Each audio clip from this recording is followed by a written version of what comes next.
हे एव्हरीवन, आज मी निघाले आहे संगमनेरला, जिथे आहे माझी ब्राईड. आणि संगमनेरच्या इथेच रांजणगाव आहे, तिथे आहे ही. हे तिथलं लोकेशन आहे. ॲक्च्युली तिथे 2 दिवसाचा स्टे होता. पहिल्या दिवशी 4 लूक होते आणि सेकंड डेला होते 2 लूक.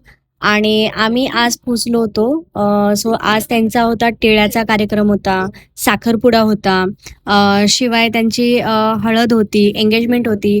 ओव्हरऑल 4 लूक होते. आणि आम्ही पोहोचल्यानंतर तिथे आम्हाला स्टे करायला ही व्यवस्थित जागा भेटली होती, रूम्स अवेलेबल होते. आणि ही जी ब्राईड आहे, ही ब्राईड कमी आणि माझी सिस्टर आहे. सो आम्ही खूप जास्त एन्जॉय केला. माझ्या सिस्टरचं लग्न होतं हे.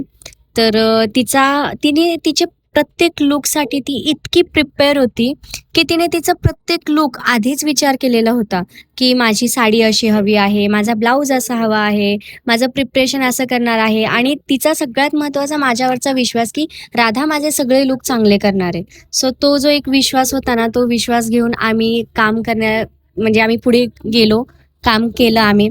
आणि ओव्हरऑल आम्ही पहिला लूक कंप्लीट करत होतो. हेअर प्रिपरेशन केलं, हेअरस्टाईल कंप्लीट करून घेतली, कर्ल्स केले होते आम्ही. कारण त्यांची साडी इतकी सुंदर होती की त्यावरती आम्हाला कर्ल्सच छान दिसणार होते. सो कर्ल्स केले, मेकअपचं preparation plus makeup before between me video photos upload केलेत.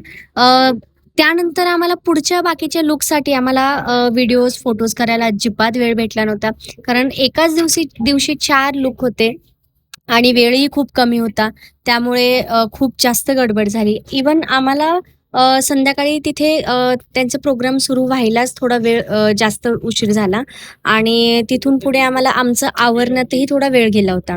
आम्ही आमच्या अशा या पद्धतीने त्यांचा हा एक मी लूक कंप्लीट केलाय. तुम्ही बघू शकता, त्या अतिशय सुंदर दिसतायत.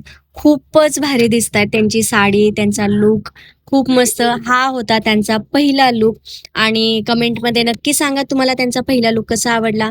त्यानंतर हा होता टिळ्याचा लूक, दुसरा होता. आणि त्यानंतर त्यांचा साखरपुडाही झाला होता. आणि त्यानंतर आम्ही हळदीची एक साडी चेंज केली. त्याचे लुक्सचे फोटोज नाही आहेत, बट हळदीचा हा घागरा आहे. तर हे सगळे लुक्स कसे वाटले नक्की कमेंट करून सांगा. थँक्यू.